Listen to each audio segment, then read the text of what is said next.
قال تعالى في عزيز كتابه بسم الله الرحمن الرحيم قل إنما أنا بشر مثلكم يوحى إلي أنما إلهكم إله واحد فمن كان يرجو لقاء ربه فليعمل عملا صالحا ولا يشرك بعبادة ربه أحدا.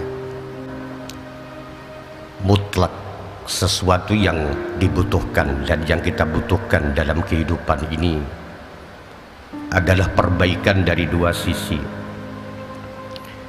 Ada dua kesadaran mutlak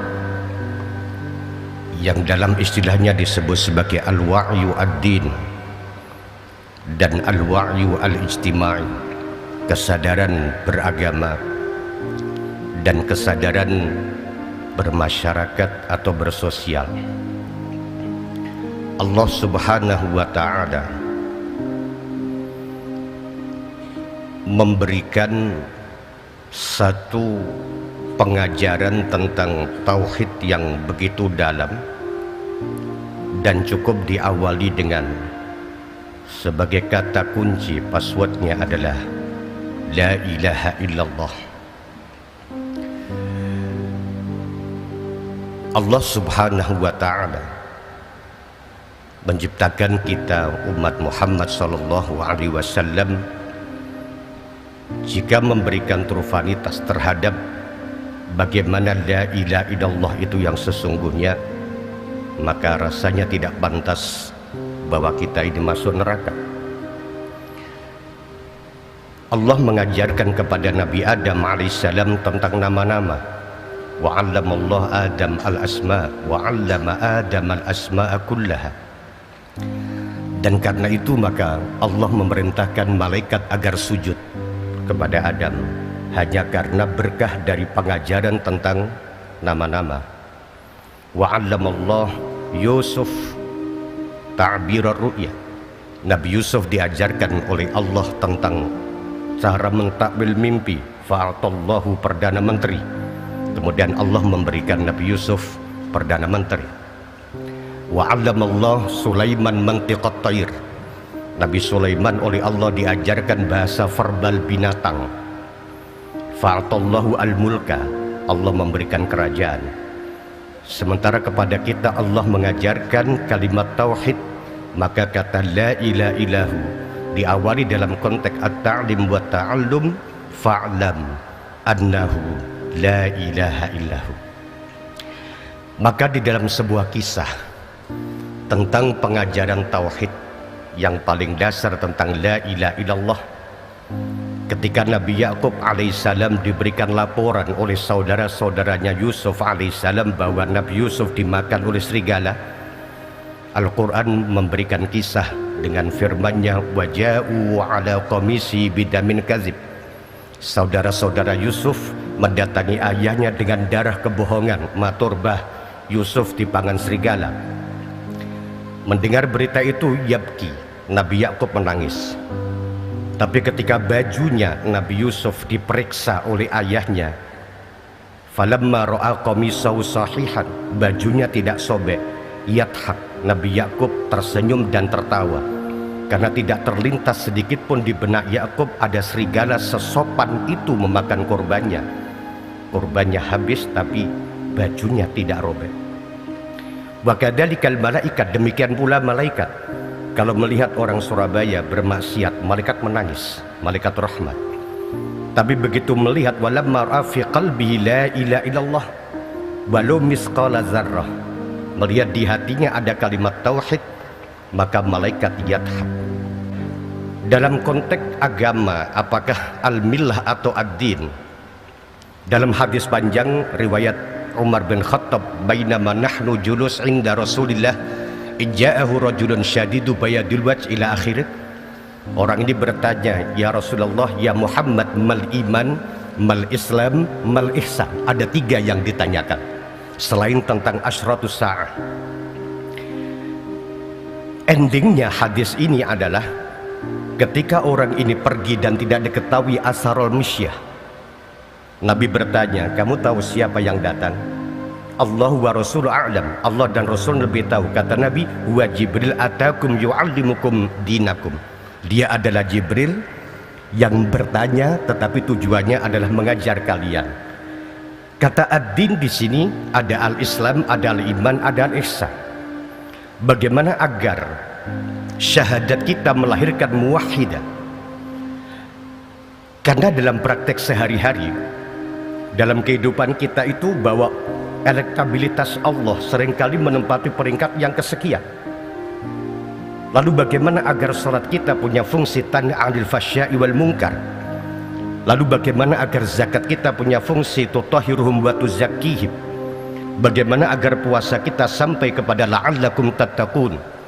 Bagaimana haji kita itu bisa sampai dalam pengertian liyasyhadu manafi'a lahum? Maka di sini dibutuhkan namanya al-ihsan.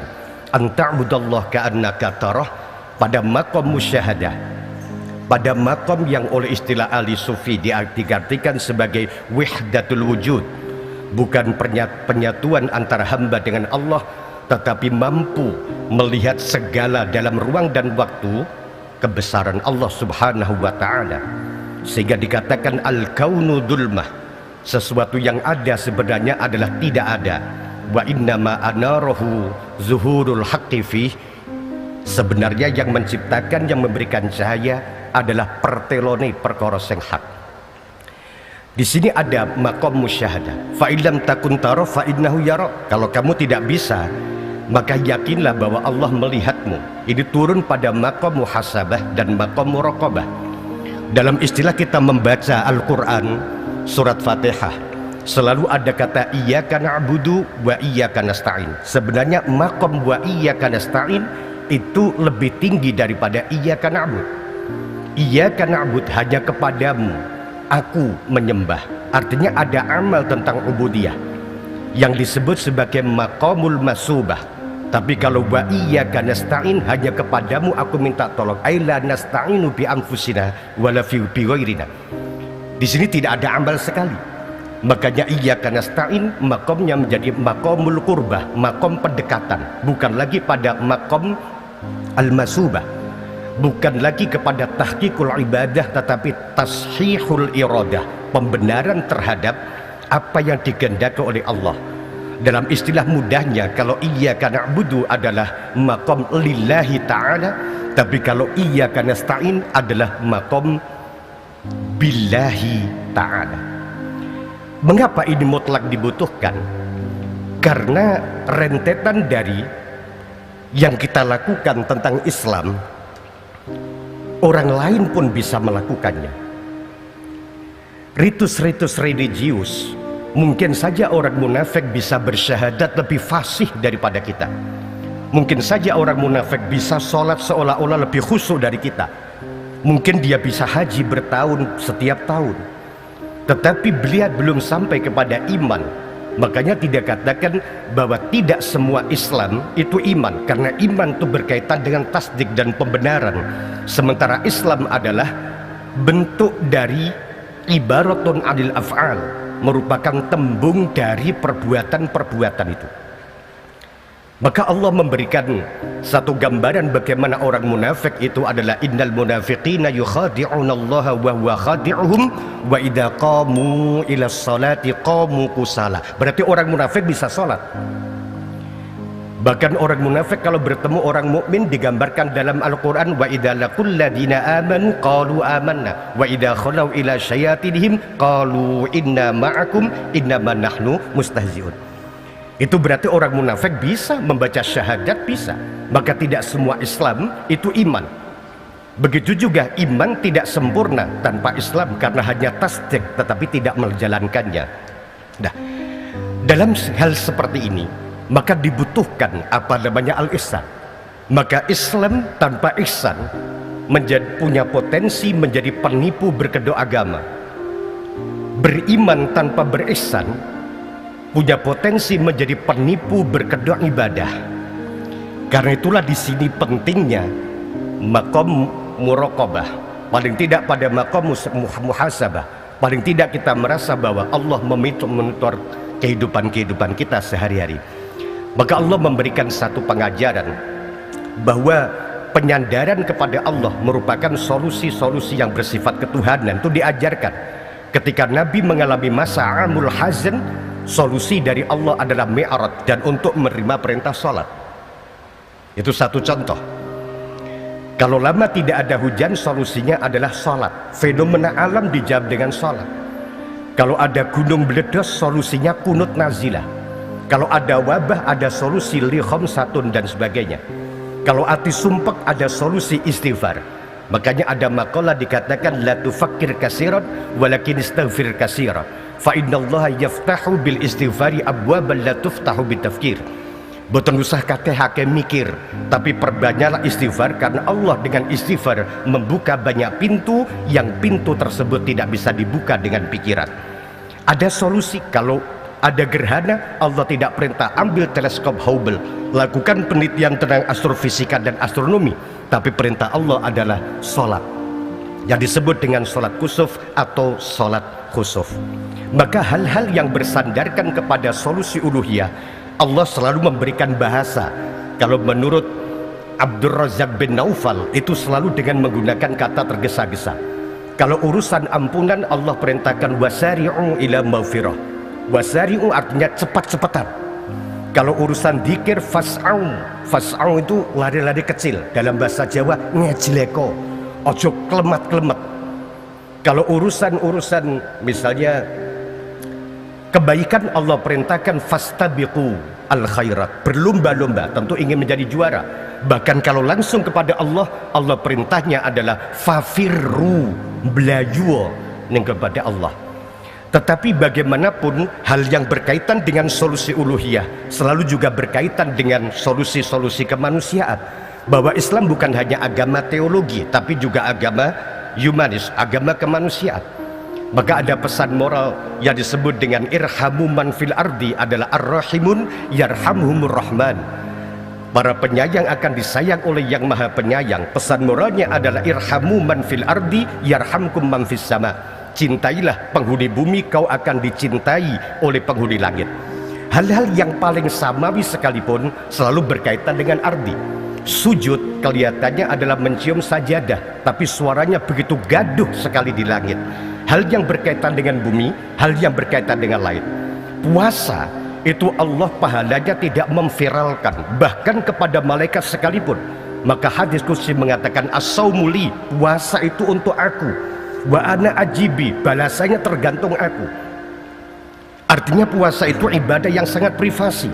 Tetapi bagi orang yang sudah lanjut usia, yang sudah tidak mampu berpuasa, itu solusinya bukan istighosah, tapi membayar fidyah. Itu urusan dengan beras. Dalam 1 tahun ada 4 hari di mana kebaikan Anda bukan hanya kepada fasholli li rabbik, tetapi juga wanhar.